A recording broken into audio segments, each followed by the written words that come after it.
welcome to the podcast that must not be named. I am Luke. I'm Melissa. And we are getting close to the end of Chamber of Secrets. We are at Chapter 16, The Chamber of Secrets. This chapter was 23 pages, and that is 6.74% of this book. Melissa, what's going on in this chapter?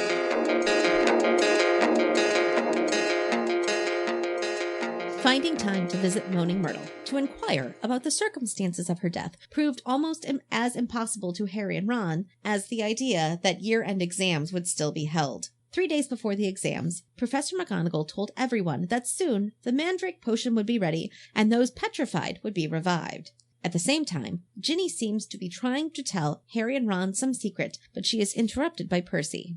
Although the mystery was almost solved, Harry still took advantage of a disheveled Lockhart and distracted him enough to have convinced Lockhart they didn't need escorting to the next class. Harry and Ron practically made it to Myrtle's bathroom when they were caught by McGonagall. Harry quickly came up with the story that they wanted to visit Hermione, impressing Ron with his fabulous lie. So the pair go to see their petrified friend and notice a piece of paper crumpled and stuck in her stone-like grasp. Hermione had pulled out a page of a book describing a basilisk, a large snake with an enormous lifespan that could die from a rooster crow and who was the mortal enemy of spiders. She had also written the word pipes, which Harry figured meant that the basilisk used the pipes to travel the school, and only he could hear it because it was speaking in Parseltongue. Basilisks also gave a deadly gaze, so anyone who looked into its eyes directly dies instantly. But all our petrified people saw the eyes through reflections, using mirrors, cameras, a water puddle, or filtered through the body of a ghost.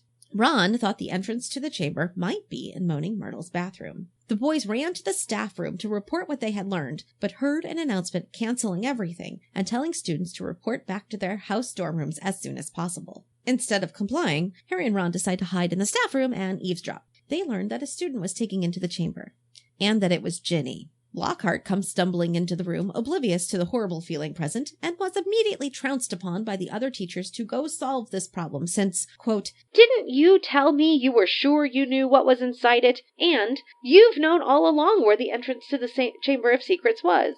Lockhart hurried out, to the relief of the teachers, and McGonagall decided to close the school. Harry, Ron, and the twins spent a terrible afternoon waiting, and finally, Ron decides to go see Lockhart to help, since he had information that might assist Lockhart.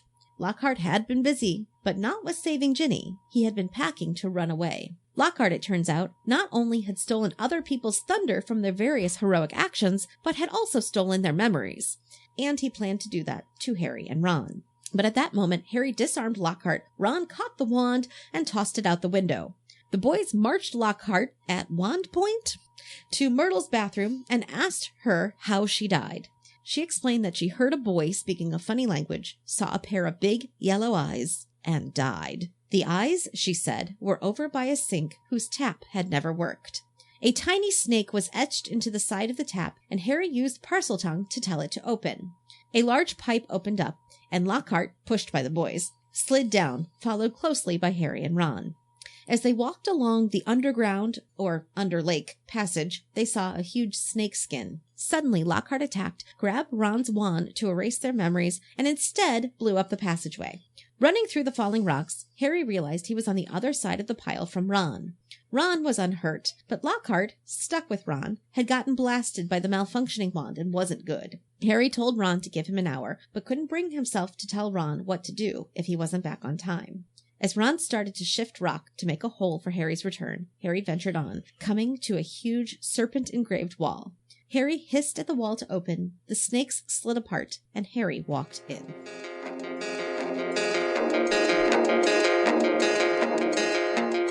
Well, we have some new character introductions. I think they were all mentions. We have an Armenian warlock who saved a village from a werewolf.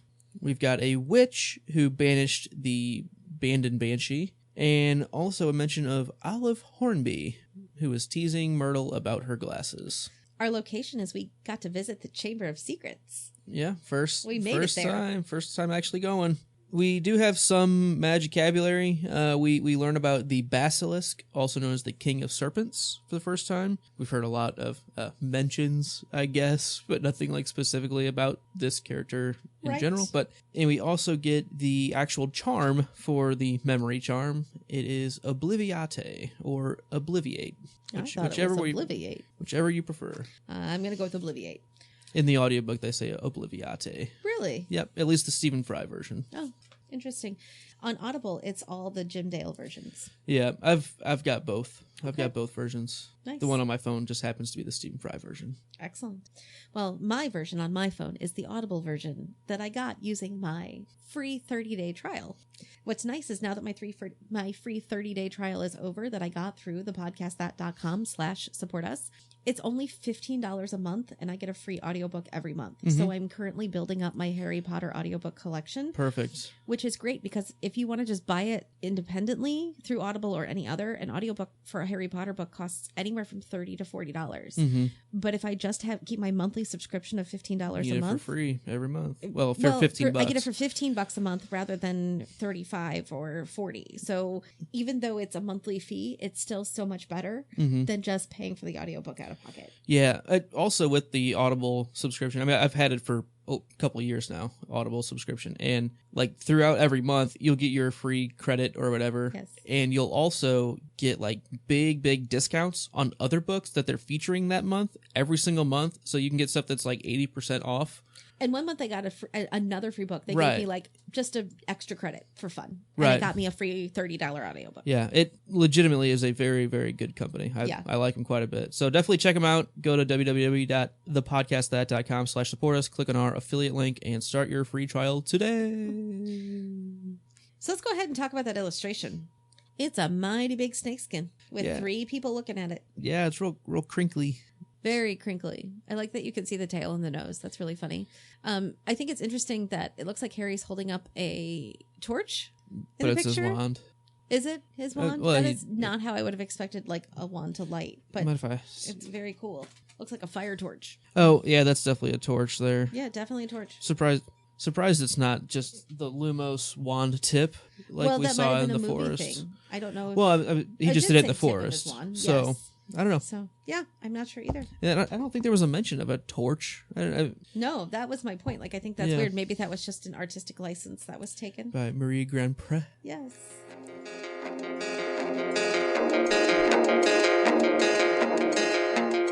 Since you did the executive summary, why don't you kick us off on some of your in-depth analysis? So...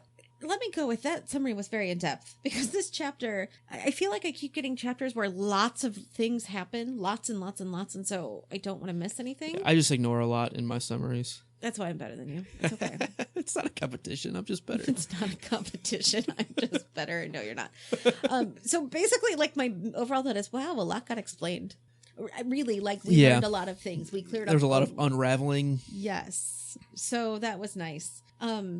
One of my biggest comments that I noticed was once they figured out from Hermione's notes what the monster was and where it was, I think they showed a lot of restraint by going straight to the staff room and not to the bathroom. Sure. They did a really good job. That was the right choice. Yes, of going to report it.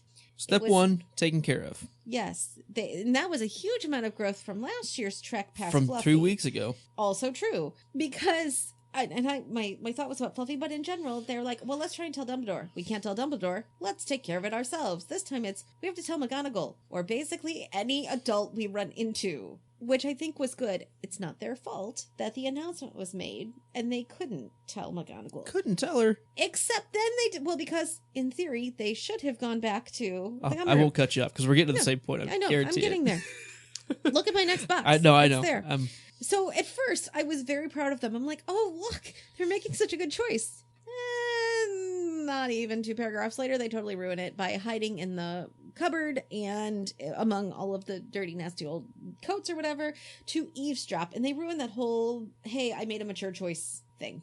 But at one point, it was really strong. Like, they had a moment. And, I mean, their thought is, let's hide in this cupboard so that we can then tell them. We can tell all the teachers about it. Just tell them when they're walking in. Like, why do you have to hide and listen in? Why can't you just be like, you came right to us. My note of this says, hey, let's hide in the staff room instead of just telling McGonagall who they know is heading their way specifically. right. They're in the right spot to pass the information. Yes. She's coming to you. Like, come on, guys. Yeah, like how it's right there. She's right there. And then like how do they get out? I guess they all just disperse and pop out afterwards. But at that point, I'm assuming the heads of houses are going to the common rooms to go report. So one would assume that to like somehow pass her on the way Right. there, or I don't know. How do they like again? Almost like or maybe as headmaster now she has to go somewhere else first. I don't know. So then, which teacher would go? I'm thinking it just gets Gryffindor's get a delayed response from her. Maybe I don't know. Okay. I do like that Ron was the one to instigate the action of going to find Lockhart, though. Like, usually it's Harry. It's always Harry, right? Yeah. Harry's going to do this, and Harry thinks they should go do this, and sometimes it's Hermione. I'm going to do it whether you want to or not, but Ron is like, I have to do something to save my sister. I have to, so I'm going. Mm-hmm. And without question, Harry goes with him because that's what they do. But it was really nice to see Ron. Like in general, Ron was sort of the leader.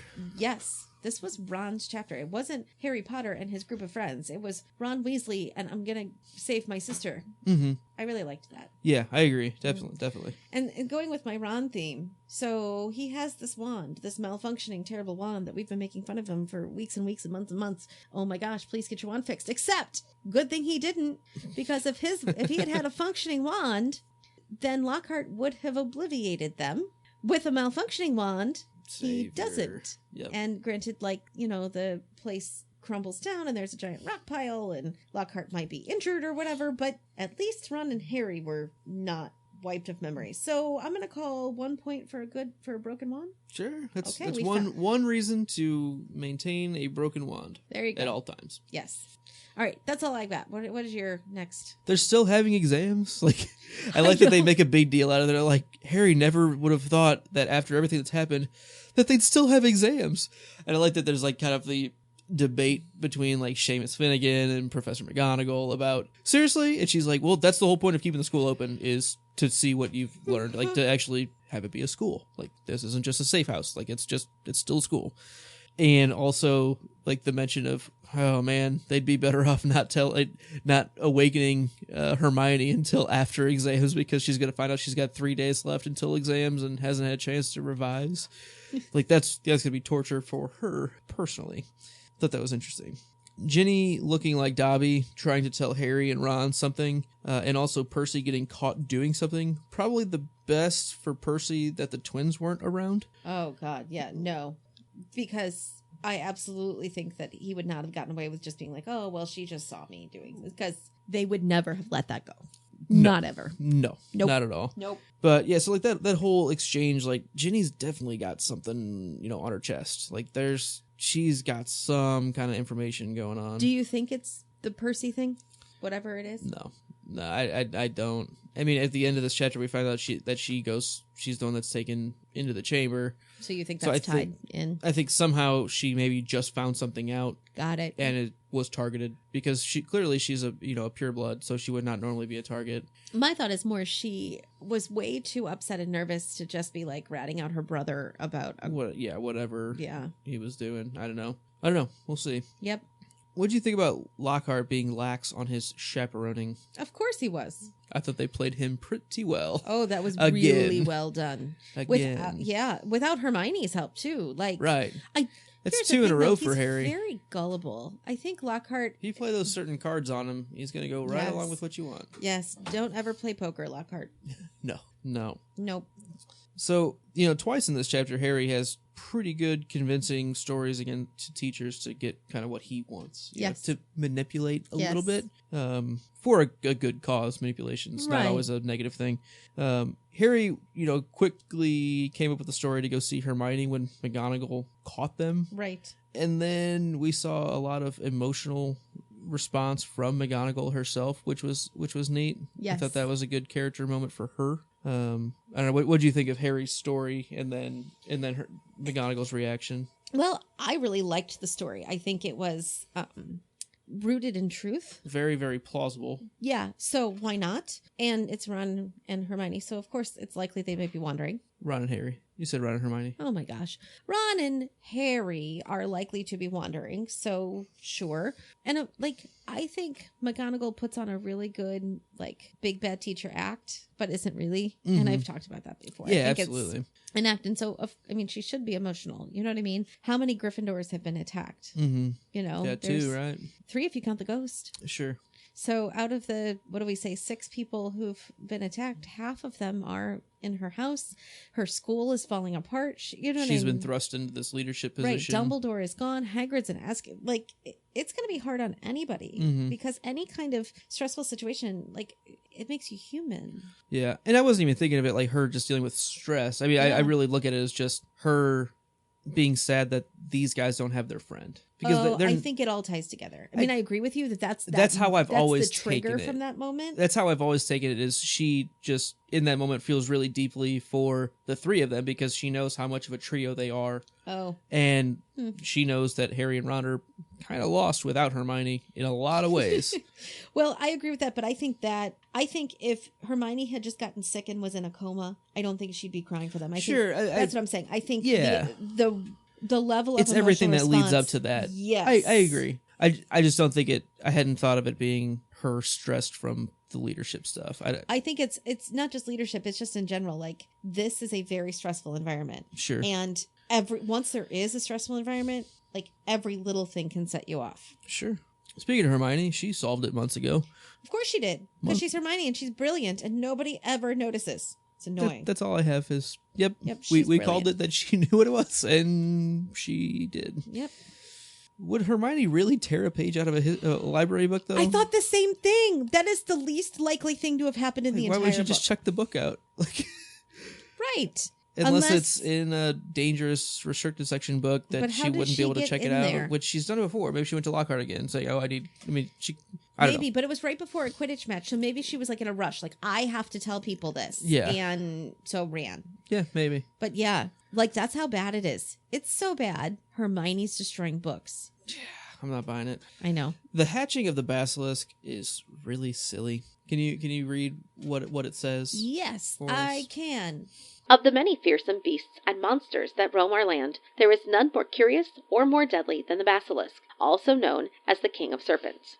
This snake, which may reach gigantic size and live many hundreds of years, is born from a chicken's egg, hatched beneath a toad. Its methods of killing are most wondrous, for aside from its deadly and venomous fangs, the basilisk has a murderous stare, and all who are fixed with a beam of its eye shall suffer instant death.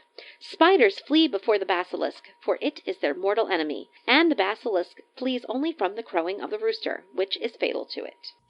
So a chicken egg hatched under a toad. Would a toad really sit on a nest? Because I'm pretty sure they just hatch eggs in the ground in a pond and let them go. So it just says beneath a toad. Right. It doesn't say that they actually have to roost on it or anything. Okay. It just seems like you could pretty easily create a ton of basilisks if you really wanted to. Especially now that's in print.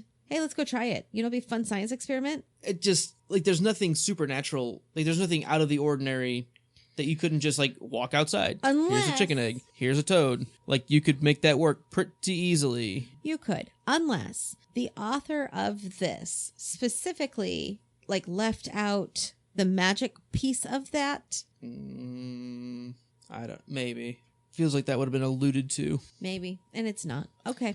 I don't know. It just, you see where I'm coming from? I do. It's a little too simple. I think still more believable than Hermione tearing a page out of a book. I'll buy that. Okay. Yep. Okay. All of these victims, how they were petrified, came together so neatly. It's so how the chances that none of them that it just happened killed. To be Myrtle just happened to have thrown a big fit, so there's water on the floor for Norris. Right. How Colin looking through the camera, I'm going to give him that. Okay, we'll come back to that. Colin is always on camera. We'll come back to that one. Okay. Seeing through Nearly Headless Nick, pretty lucky just that it didn't come from the other hall, the other direction in the hall. Or that, how wide is Nick and what angle were you looking at? You literally could have been 2 inches to the side. The one that really bothers me is the two girls looking in the mirror at the same time and both seeing it at the same time. It seems pretty unrealistic because if we were going to look around a corner at the mirror together, you're not both of you were gonna, unless it was like one saw it and was like, oh crap, and then Hermione looked and was like, oh no, and it got you, like Right. like two separate. But like if they were doing it at the exact same time, just the angles, it just doesn't. I don't buy it. That's not entirely true. I could see if I put like around the corner here and I put a mirror and we're standing next to each other, because you have to picture they're girls, so they're probably huddled together. Like Sure. So we put this around and we both look here. Those, yeah, I could see. I think Depends on so. how far back it is. Well, it's a because and the it's reason an I optical say that geometry is question. there are times in my classroom where I'm giving my evil teacher stare to a student, and there are other students within like that. Within the eye of Sauron. Right, within that like direct path, we're like, me. I'm not looking at you. I'm looking, and they're like, but literally, it's at me. I'm like, no. So while I can only look at one person, many people can be looking at my eyes. So I feel like, see, and that's the question: is it the intent of the snake, or is it? I don't think it's the intent of the It's snake. just I think seeing it's the just eyes. literally seeing the eyes. Okay. If I see your eyes, I'm dead. If I see your eyes through any other thing, then I'm simply petrified. So with that, Yes.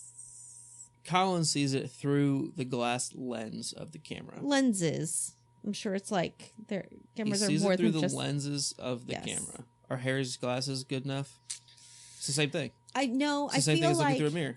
It's glass. but it's a reflection, because within a camera they're reflected. Like it's not a direct line. Depends on what kind of camera he's got. And I'm assuming his is not like the straight digital cameras that we have nowadays. There was film. So I'm assuming there's some sort of reflection piece within that camera. Now, if I looked at the snake through like my dark shaded Ray-Bans, I'd probably be like petrified. Just simple glasses, probably dead. Because I think there needs to be a reflection piece to it. And some camera, So there's no reflection through Nick. I think that's enough filter though. Okay. I just think it'd be safe for everyone to start wearing glasses. Let's put that to the test at least. Let's I'm not saying put that to the test. But that's a very, very easy failsafe to go ahead and implement, just because. I mean, Okay. you're better off trying it than not. Okay. All right. So, moving on. Harry attacked Lockhart. Good. He disarmed him. And the line is so good. The second teacher that Harry's attacked now. Yeah. Quirrell last book. Yeah. He was technically still a professor at the time.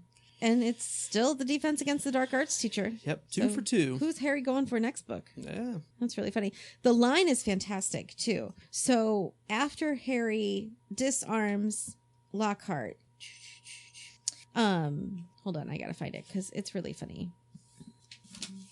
It says, okay, Harry reached his wand just in time. Lockhart had barely raised his when Harry bellowed, "Expelliarmus!"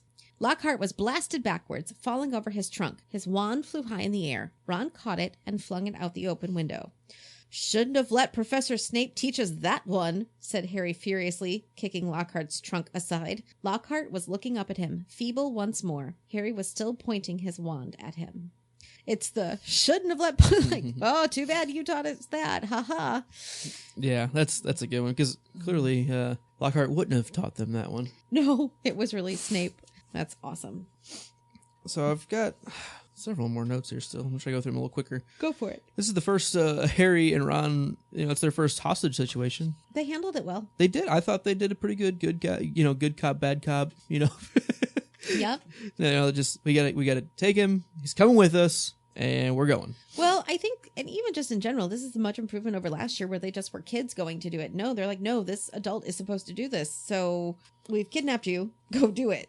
Yeah. Even though in the end he really doesn't end up doing it, but Yeah. still. I like Myrtle's reaction to being asked about her death. Like her face just lights up. It's like they said it was like the most flattering thing that she's ever been asked. Like that's the reaction that they got. Because instead of just being told that she's dead, And mopey and sad about it. Well, I mean, don't you like it when people ask about you? That's what I'm saying. Like, yeah, Yeah. I like that she was able to actually brighten up Yes. and like just the face glowing. It's a good character moment for her. Good job, Myrtle. Why did no one interview Myrtle during the searches for this Chamber of Secrets? Like, because clearly they know that she was killed by the monster. No one, like, you have the prime witness and victim for eternity that you can ask these questions to. All the time. It goes back to, they sure, like, how do 12-year-olds figure it out, not grown-ups? Yeah. Yep. Yep. The slide seems fun. True. That I like so big they're slides. like crisscrossing and things and stuff. Yep. That was pretty cool. We have the second chapter 16 of a book, if 2 books in a row, that say, we must be miles under the school. That's the exact same line, copied and pasted from chapter of 16, book 1 to chapter of 16 of book 2. Might need to rephrase that a little bit for book 3. I'm hoping. So we have 2 underground layers in the school, and they're both literally miles under the school. Well, not literally. They must be. It's more of a figurative, I think. Must be implies that it's definitely. There's no way the first layer was miles under the school because the drop they had from the 3rd floor down to the plant. We destroyed that one last book. Yeah, there's no way that's really miles. So the tunnel caved in with the force of the backfired memory charm. You know, Harry, it's dangerous to go alone. Do you think he should have continued forward, or should he have sent them back somehow? They don't know how to get back. So And get who? They got the person who was supposed to be helping them. No, I say he goes. should they still have informed somebody else before They always went? should inform somebody else, but this is not their MO. That's a standing order. Just always tell somebody else. Yeah. Send Ron to go tell somebody else. Harry, you'll be fine by yourself for a while until backup actually and gets he did there. that in book 1. He told Hermione go back and get somebody, but this time Do he didn't. that earlier. Come on. Like, how about you say, hey, Fred and George, we're going to go do this. Your job is to tell teachers. Colin Creevey, not or Neville. Like, There you go. those are perfect characters to pass information to and be like, okay, this is where we're going. Here's our agenda. Can you please deliver this information to If I'm McGonagall not or back Snape or in- somebody? Uh-huh. Right. Yeah, if I'm not back in an hour and a half, give or take, plus or minus. Right, like, don't go right away. Give me like a 30-minute head start. Let me get a head start, because I don't want to be stopped. Right. I want to get far enough in that I can't get out Right. without the backup. I think that is, in general, their Gryffindor-ness and not their Ravenclaw-ness. Because a Ravenclaw would have done that. Of course, a Ravenclaw wouldn't be down there in the Chamber of Secrets in the first place. It just, no. We would have sent somebody else. We would have figured it out and plotted it out and then sent to Gryffindor. I probably would still go. With like a monitor of some sort. An a note advisor. taker to like document for data purposes so we can reach our conclusion and revise our experiment. So Harry's getting better at Parselmouth. Yes, he is. So he struggled to get the one on the tap at Yes. the sink to go, but then he got downstairs, down in the original chamber door, and opened it up with pretty easy Yes. ease. Easy ease as opposed to difficulties. Yeah, Okay. easy ease is The easy. fairly easy. All right. So it's interesting.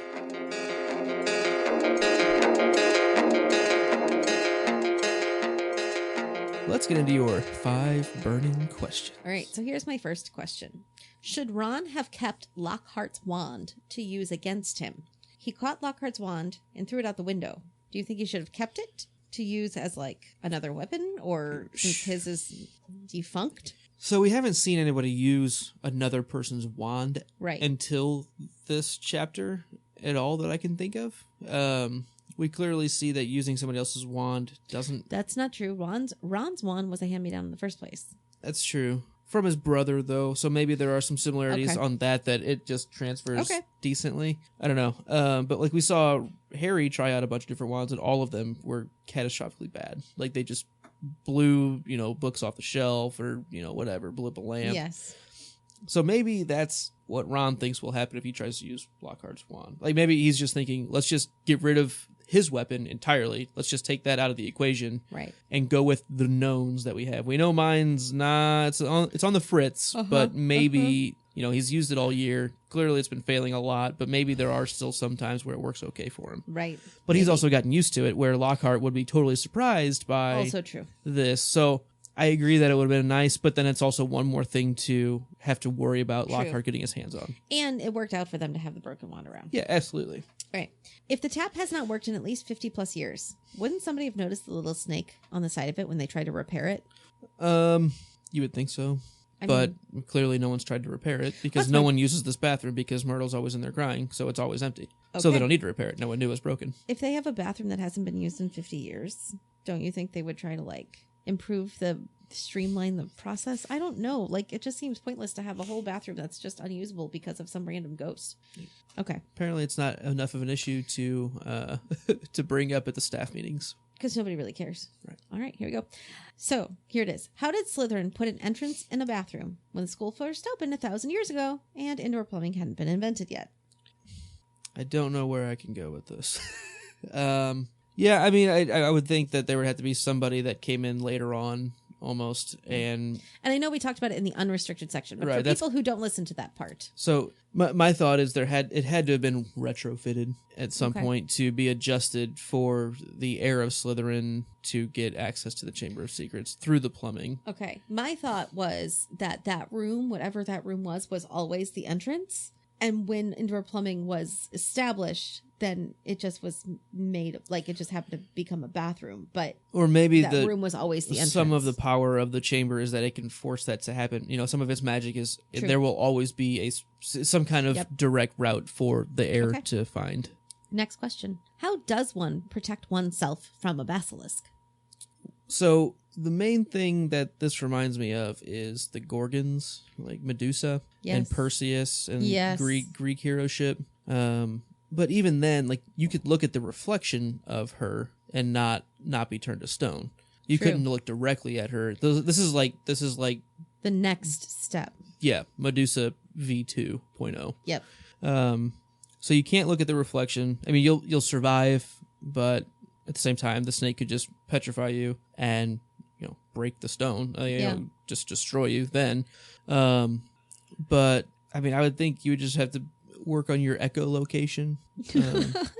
That's a technique that folks that are blind use. Yes. Anyone can actually learn it, but they're Yes. much more attuned to doing it. You can Yes. actually make clicks and snaps and sounds and get a feel for your surroundings just by Yes. using your inner ear and things like that. Okay. I don't know. That's Yeah, I would just go with don't hatch a chicken egg under a toad. the easier way. Yeah. Smash the eggs. Prevention is almost more important. Pasteurization of the Yeah. eggs early Yeah, on. There you go. Last question. Which random secret underground place would you rather visit? Fluffy's Cavern or the Chamber of Secrets? Fluffy's Cavern, I think. I like the obstacle course. And there's nothing down there that seems as fatal. Troll. Well, yeah, but you can still, you're not going to die just from walking in the room and seeing it. Okay. You still have a chance of fighting it Got or it. Okay. avoiding it. And Got it. this, you accidentally see it, you're toast. Like, the game Okay. over. Yeah, I would pick that too. Yeah. But I just want to do the flying keys. Sure. I think the chest would be fun. Like Yeah. I wonder if I like the logic the puzzle. potion stuff if that changes. Like if it alters. Like it just is every like a time. bunch of different versions of it that just reiterate Yes. every time you walk in. I don't know. That'd be funny.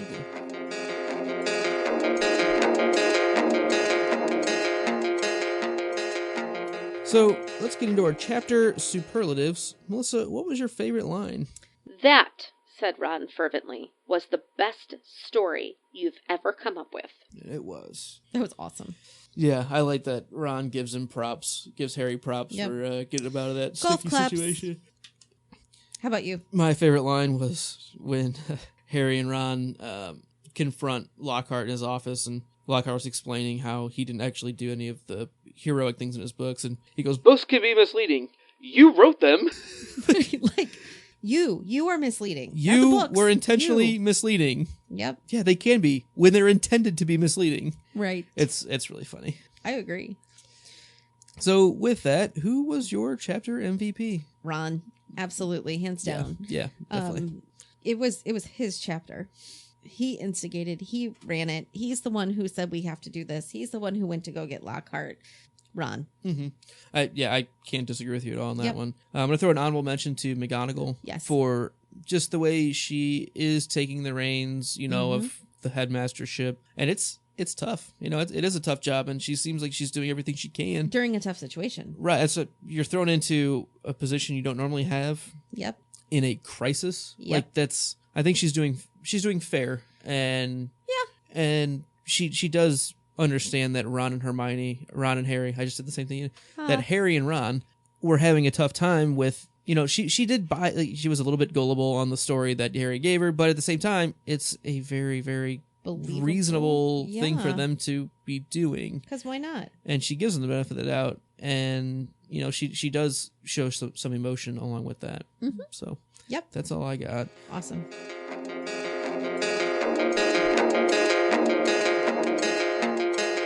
I think that wraps us up for this chapter. All right.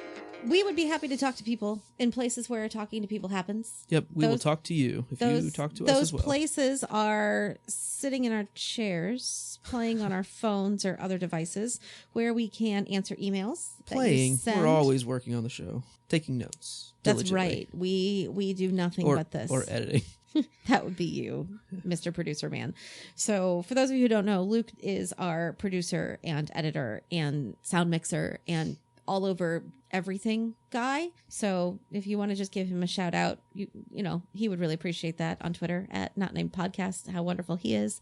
You can send us emails at the podcast that must not be named at gmail.com or the website that Luke built. Told you, he does everything. Thepodcastthat.com.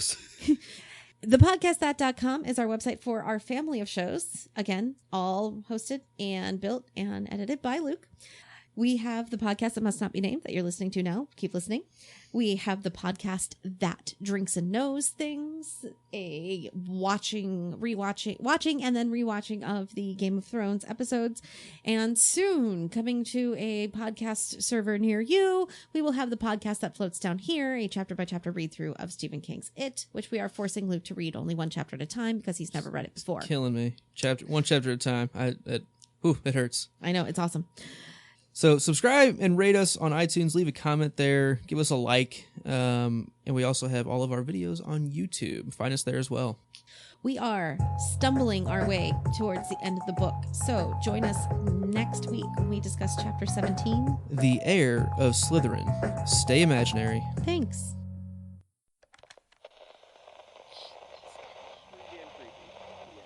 And then Bill throws the photo album across the room and goes and it starts bleeding. That's right. Just saying, watch out for this clown. Sometimes there's not a deeper meaning. Yeah, I kind of mentioned that in my... So I really like that it starts off just like the Ben chapter before. It starts off with old Bill, and he's flying at Barry, and Barry is rushing at him. And Bill finally realizes where the ideas for his books come from. We knew all of them, but watching it dawn on him is very... emotionally attacked by this line. The "Stop, Daddy, I'm sorry, I love you." Yeah. Teared up right now. I can only imagine how scary that is, getting the news you just got and then it starting to come back. Something you worked your entire life to slow down and do, but now here it comes again. I would say that I think he has a death wish, but it's less of a death wish and more of a forgetting wish. Like, if he can go fast enough, he can feel better and this will all go. Something bad's coming, and if she follows him, she's gonna be in danger. The